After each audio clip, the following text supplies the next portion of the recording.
Hey guys, so this is part 2. This is actually delivering and postpartum. If you didn't see the first video, again, I am Ria, as you know, and this is First Lady Lauren. She's an RN, a birth doula, and postpartum doula. Again, I did not know those two things existed. I just knew doula.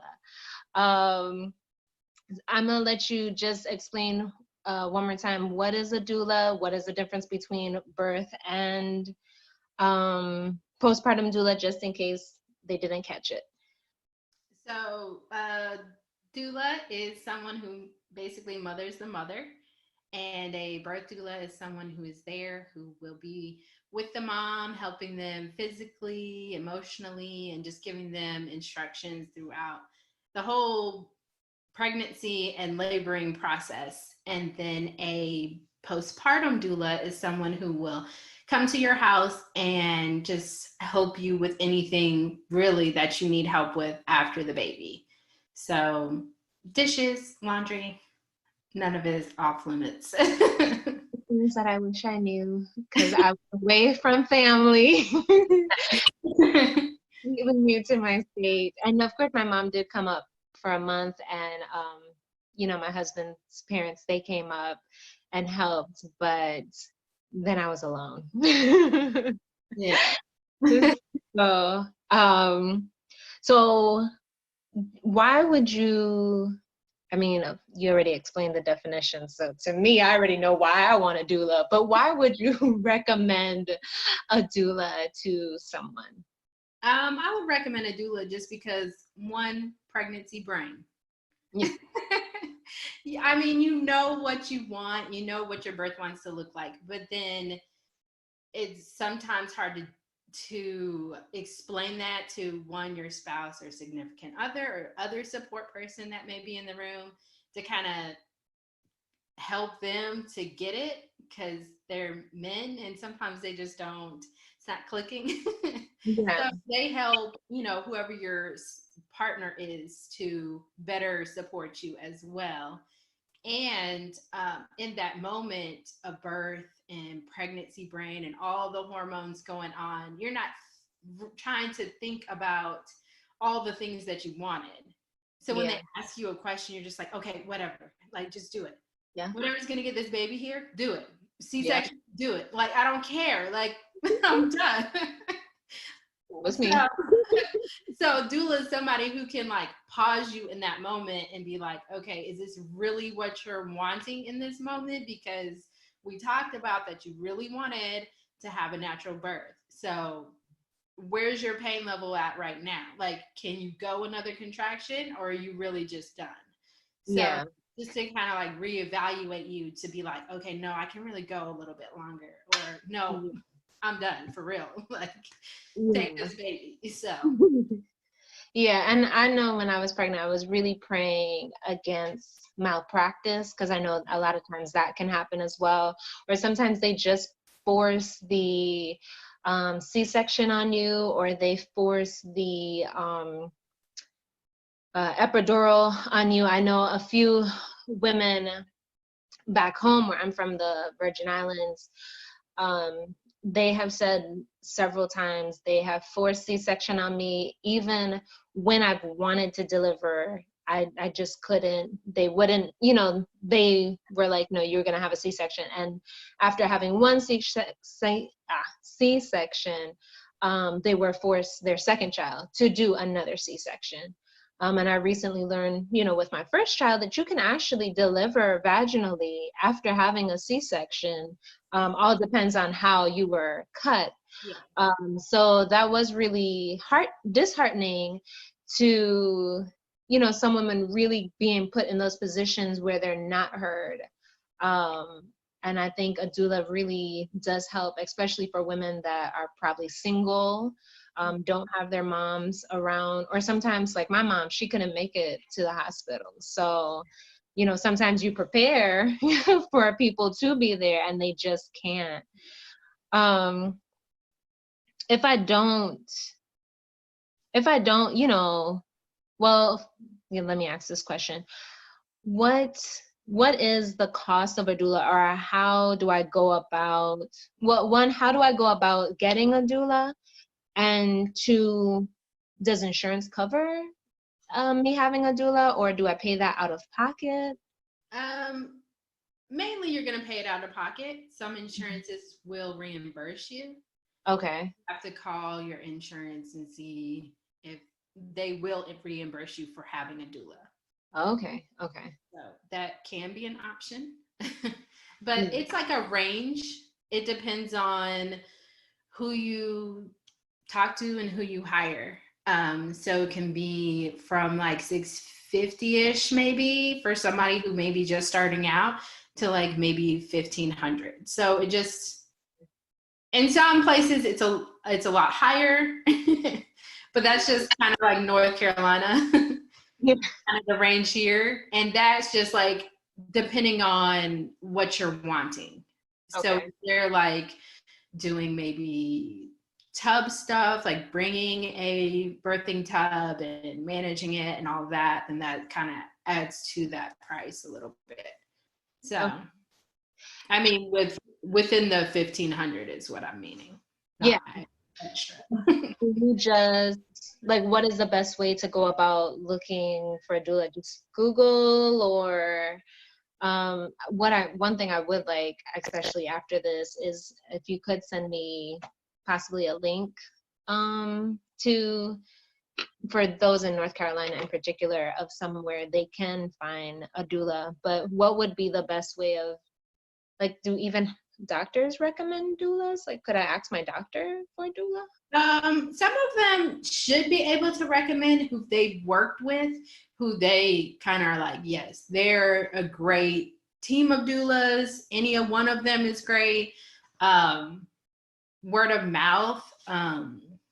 Anybody that's hired a doula or knows doulas, they can kind of be like, yes, I can vouch for this group. They're great. They're on it. I mean, so I would definitely, and plus you can interview doulas. So even if you do Google and you don't know anybody to ask, you can just meet with different groups of doulas and just see who is going to vibe with you, who's meshing well, who fits your personality, and you feel comfortable, because you need to feel comfortable with somebody who's going to be in the birthing room. I'm in your business. I need to feel like you're almost like my best friend. Like we can,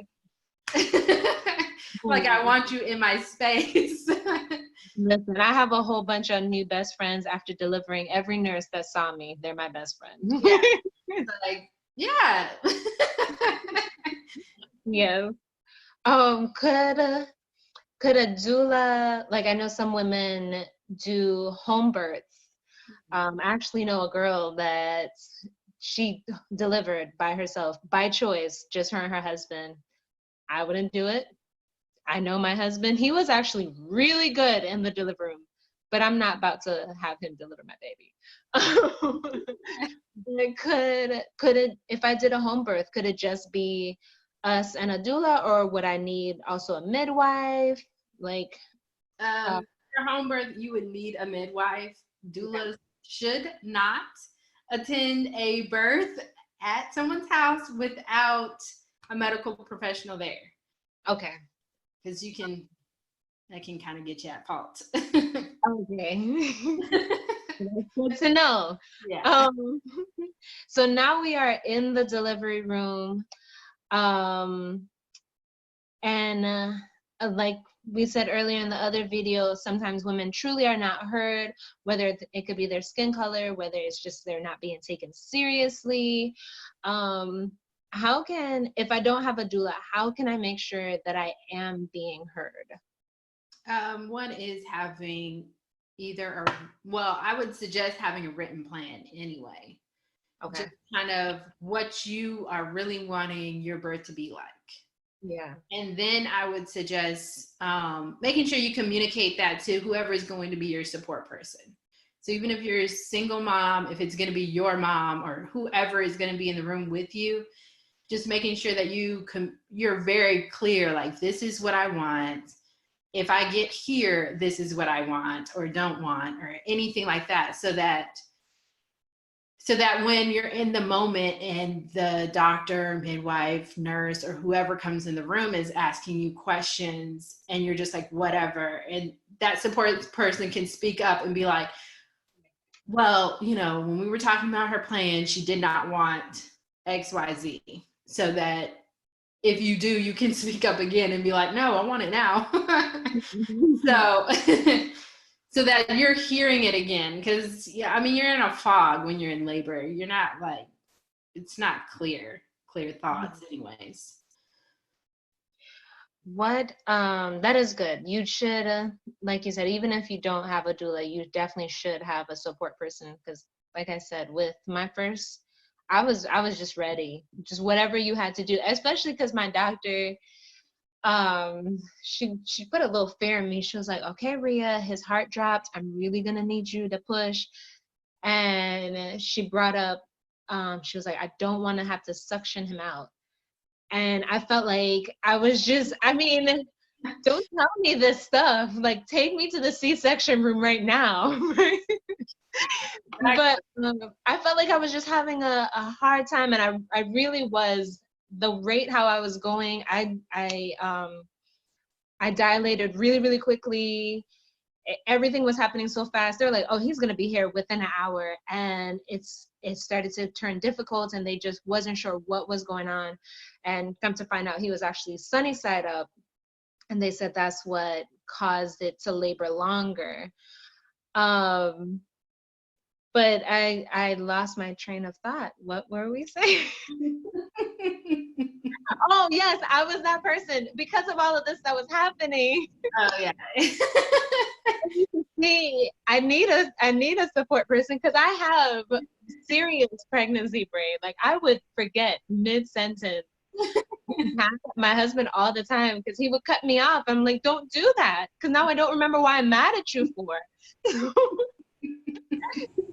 So I wasn't the person. I was just like, at any point, just do whatever you want with me because my mind was just, I want my baby to be safe. And I went going because I know a lot of women, they feel kind of defeated when they have to have a C-section. Mm-hmm. And I was like, God, I don't want that to happen, but I want your will to happen. Whatever needs to happen for my child, let that happen. So if I have to have a C-section, all that mattered was that he was out and he was healthy. Mm-hmm. So I went in with that mindset. So really, I was like, just y'all do whatever at this. So yeah, you are right to definitely have, a support person. Definitely don't do this alone. I couldn't imagine being alone. I'm so grateful my husband was there, and even his mom was there. I was really grateful because one thing my husband did do, like I said in the previous video, a lot of the nurses, and I came at the time where a lot of nurses were new. This was their like training time, but they were also young, didn't have children. I think maybe 2 out of all the nurses that I had children. And so I noticed the ones that didn't have children, didn't go through this experience, was like, you gotta push, you need to push. And I'm like, I am pushing.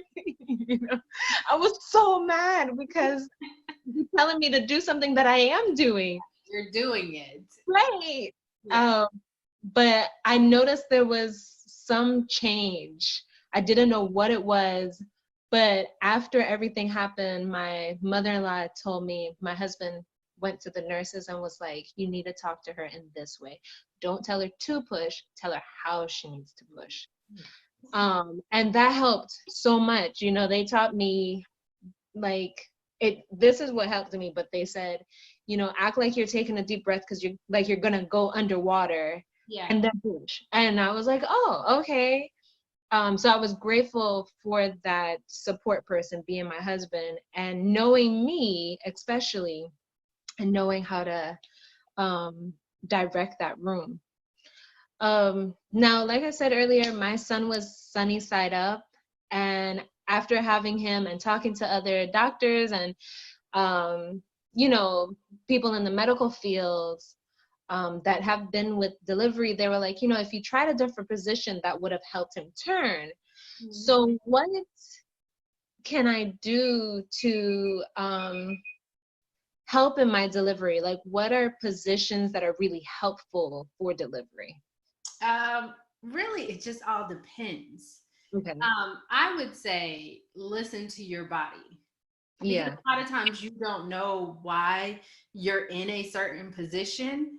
Yeah. Because there's times where like a mom might feel great on hands and knees, like just being on her hands and knees every Come contraction. on, do that. Yeah. And it's just like that may be the position that's going to help flip that baby, and or sitting on the ball and just like the gravity of, sitting on the ball and rocking and rolling and all that stuff. So I would just say listen to whatever your body is telling you to do and get in that position, because a lot of times that's what you need to do in order to get that baby out Yeah. safely. Okay. I remember one lady saying that she just sat on her husband's lap and actually delivered the baby that way. It does bother me that hospitals are still in this mindset of laying on your back. Yeah. I don't get it. I'm not in the medical field, but I really don't get it. Because Field and I don't get it. well, Go because me it's like, well, birthing to me is like pooping, and I don't poop on my back. it's gravity. Gravity is gonna bring the baby down. Right. I'm really hoping to do a water birth for this one and be in different positions and really try not for epidural.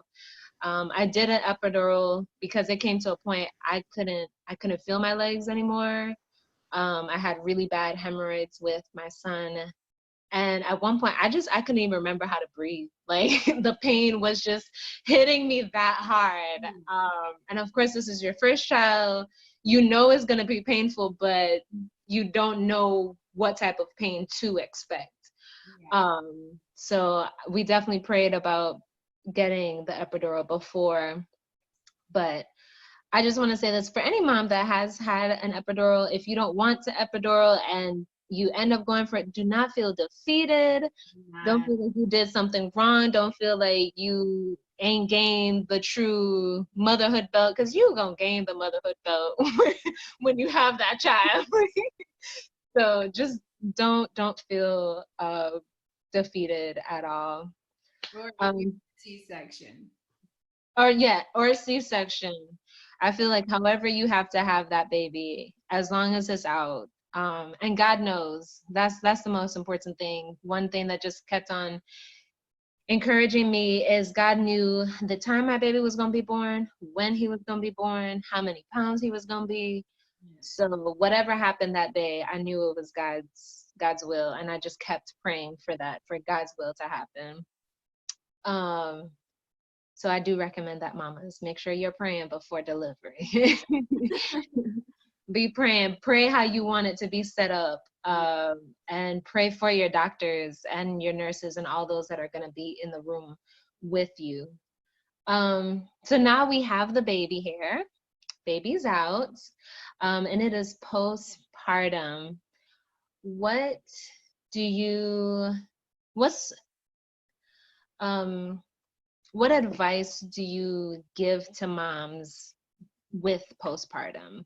Postpartum depression is a very real thing, but after having the baby, I feel like this is such an emotional ride.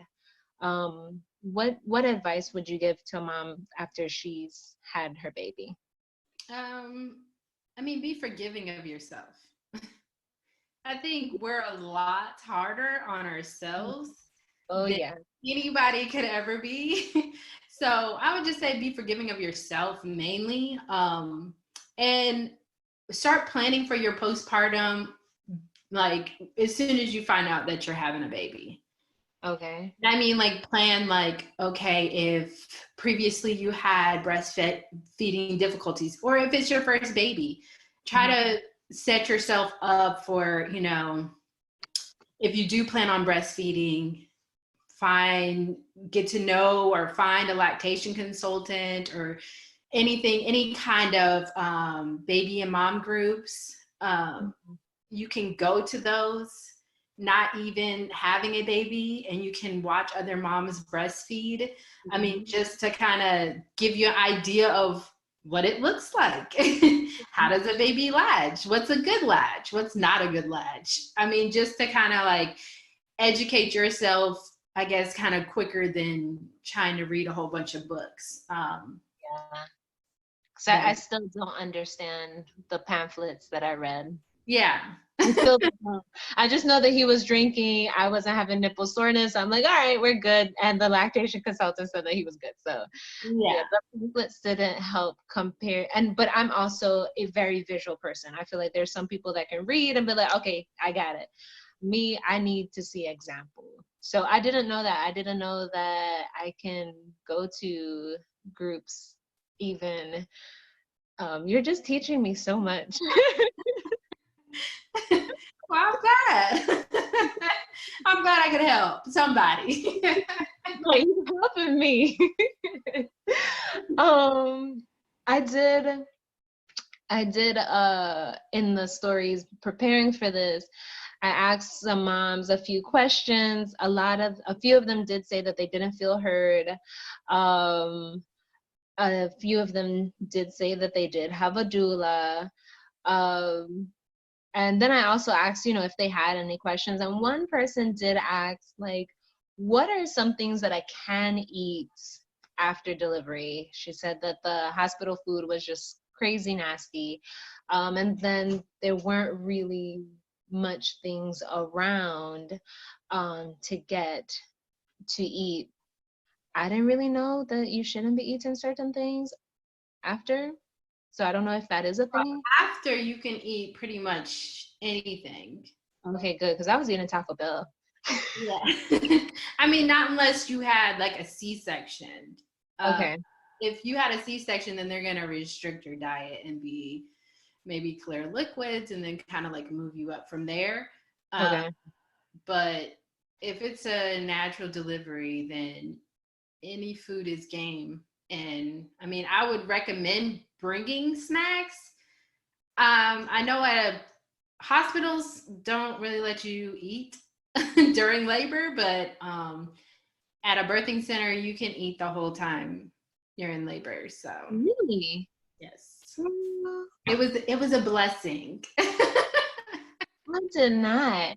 I was gonna do a birthing center with this one, but I'm sure in our area, Magnolia Birthing Center, unfortunately, is planning to close. Hopefully, the changes can happen, just because they don't have the support, and it's so sad that natural birthing, and when I say natural, like doing different positions and not really pushing for the epidural and different things like that, even water births, still isn't as accepted as of yet. So I was gonna go with Magnolia, and for some reason I just wasn't feeling a peace. And then I got an email saying they're really gonna stop around July. I'm like, oh, but my baby would have been here in October, so I wouldn't have had them anyway. Yeah. So no, I'm really sad about that. But no, my hospital was like, I had weird contractions. They were in my back. I also learned that can be typical for your first. Mm-hmm. And then his position. and his position as well. My doctor that I have now was like, you were probably having those contractions because he was already sunny side up. Mm-hmm. So I kind of feel like, why didn't my hospital know this? But it's all good. He made the way. That's all that matters. But no, my hospital was like, yeah, eat a big breakfast before you come here, just in case. We got to keep you. I had to have an induced labor. And after that, it was just ice, which I didn't really mind. Pregnancy and ice was life to me. So Yeah. And then one last question. What can someone do to help with the healing process of postpartum? I personally had to have, they had to cut me because of the way he was coming. They were like, if he came out, you would have been ripped. Yeah. So they cut me. I did a whole bunch of padsicles, which a few moms don't know about. I love those. Those were like lifesavers. And for those that don't know, is basically getting those long pads and putting aloe vera and witch hazel Yeah. on it, rubbing that on there, and then folding it back up and putting it in the freezer and taking it out, and it helped so much. The hospital, they gave me kind of sort of a patsicle. They just took a diaper and filled it with ice. Yeah. Really, it's completely awkward to walk with. But what are some things to help me, even now maybe, to help with that postpartum healing? I mean, well, you know, of course, the peri bottle, the spray bottle, that helps. Even sitting in like a sitz bath, like so, sitting in a bath for your bottom, basically. Yeah. Which they can give you that at home. I mean, I well, didn't in the know how to hospital. do that. You said you don't know how? I didn't know how. They gave me the tools for it, but I just, like, was my butt gonna fit in there? You know, Yeah, like. well, it should, because you put it in the toilet and Okay. then you kind of just sit in the water and it just is soothing. I'm gonna try that with this one. I didn't do it. I didn't know how. Yeah, there's like herbs and stuff you can get too. Some people sell herbs and stuff that you can kind of use as like that little bath. Does to help prepare with the healing, does is it called Kegling? You know, the exercise that you Yeah. do. Does that actually work? I mean, that helps with strengthening your muscles after you have a baby. And I mean just in general, like, so strengthening your whole pelvic floor is going to be a good thing in, you know, for everybody, especially women, and especially if you've had a baby, because that helps you to be able to like jump up and down without peeing, or, you know, sneezing without peeing. Just necessary things in life. Struggle. So I mean, so strengthening your pelvic floor with Kegels. I know after I had my third baby, I went to physical therapy for pelvic floor and to heal like my ab muscles, because they were split apart from being pregnant. So they just kind of like would work with me with different exercises to like bring everything together and to strengthen my pelvic floor, strengthen my abs, so that hopefully I'm not just always walking around looking 6 months pregnant. And I'm not. I didn't know that. There was also one thing I noticed that you did with your sister-in-law. You were tying, helping something on. What is that? That I know that was postpartum. Yeah. What was that you were doing? It's basically it's a way to like, it's basically a girdle in a sense. It's a way to just kind of, it's a long piece of fabric. I'm probably not going to say it right, so it starts with a B. But it's just a way to kind of like, it like holds your belly up in a sense, to kind of like bring it together and up, so that once your abs are healing, because you do a lot of healing within the first 6 weeks. Yeah. So you should be like wearing a girdle or something like that, like for every day, which I did not do because I felt constricted. Yeah. But that's the thing, is that you wear that so that your abs will, when they heal, they'll heal together, because it's holding your belly in. So now my one of the nurses at my hospital said that I shouldn't do a girdle or one of those my mom got me, she was ready to get me back. I'm like, Ma. So even before the baby was born, she bought me these underwears that was all tight. I couldn't even get them on. And they're long and they come all the way up here. But one of the nurses was like, you shouldn't do that right after you have the baby. So would this be the same thing for the wrap? Like, when should we start wrapping or using those types of pieces? I mean, well, the wrap you can use right after birth. Okay. It's not like, I mean, because a lot of times with like those underwear and all of that you have to pull up, it's too much with like the pads and it's just doing too much and you're gonna get tired.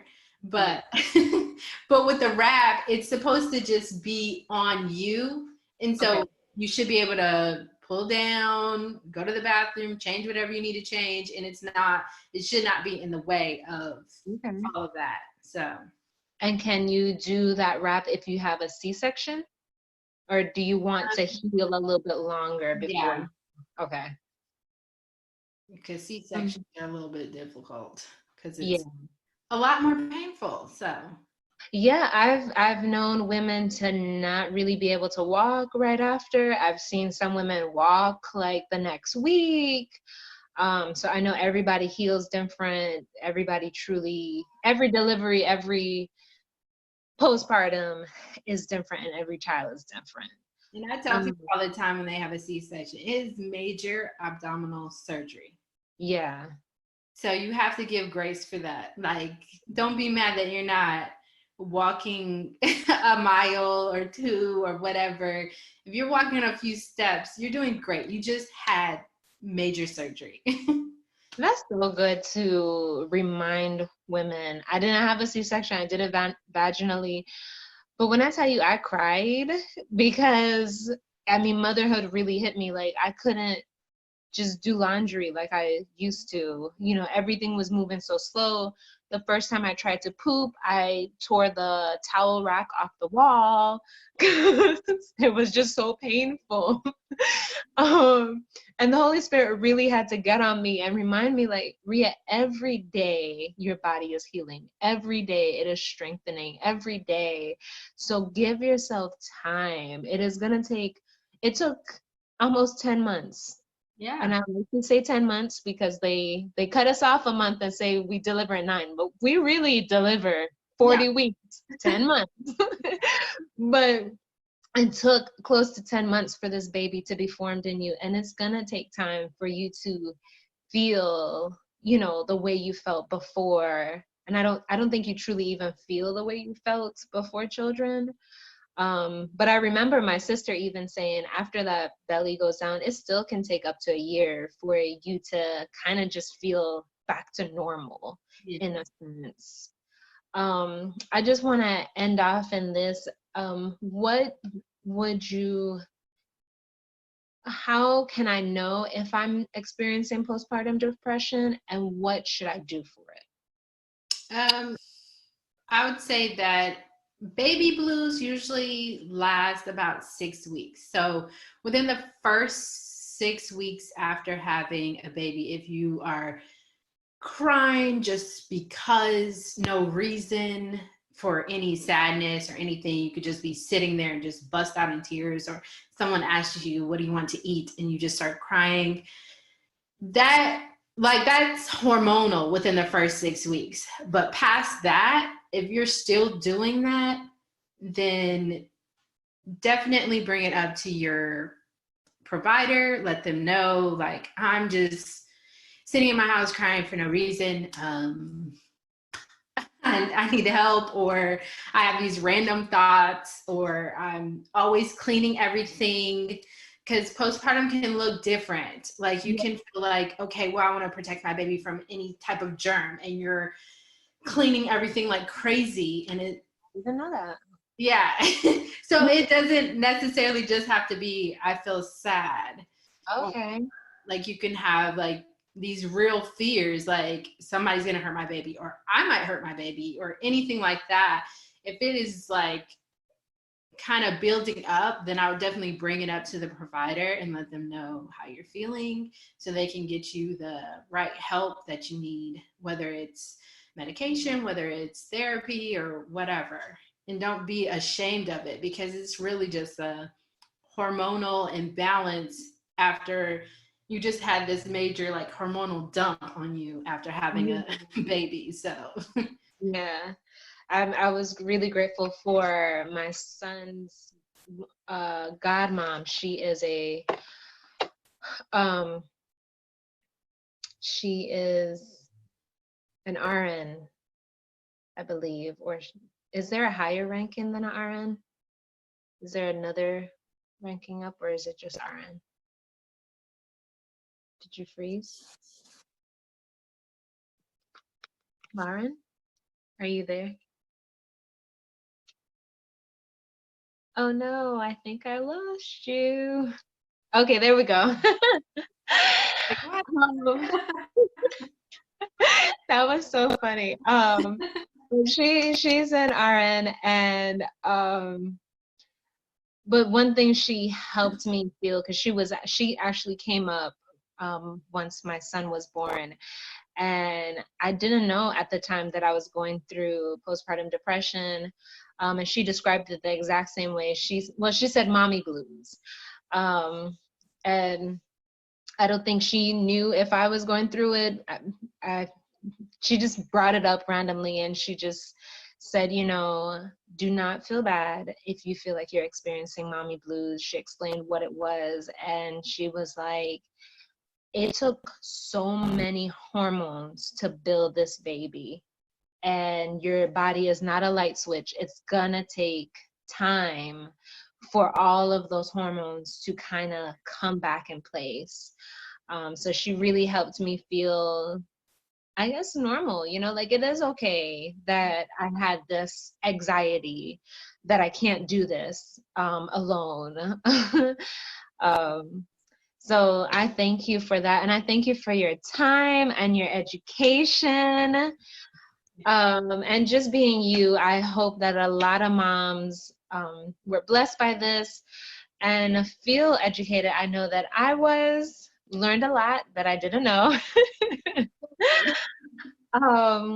And so I thank you so much. And like I said, please send me some information that I can post, especially for moms in North Carolina that would be interested for a birth or postpartum doula. yes. Learned that today. But I thank you guys for watching, and please pass the video along if you know that there's a mom who is pregnant, who's expecting, especially someone who's younger too, who's single. Pass this information along. She might just need a doula. Everybody needs a support person, and they should watch this video. Lauren gave excellent information, and I'm so grateful for her, and I'm grateful for you. Know that someone's always praying for you, and I love you. Yeah, have a great day. All right, thank you. You're welcome.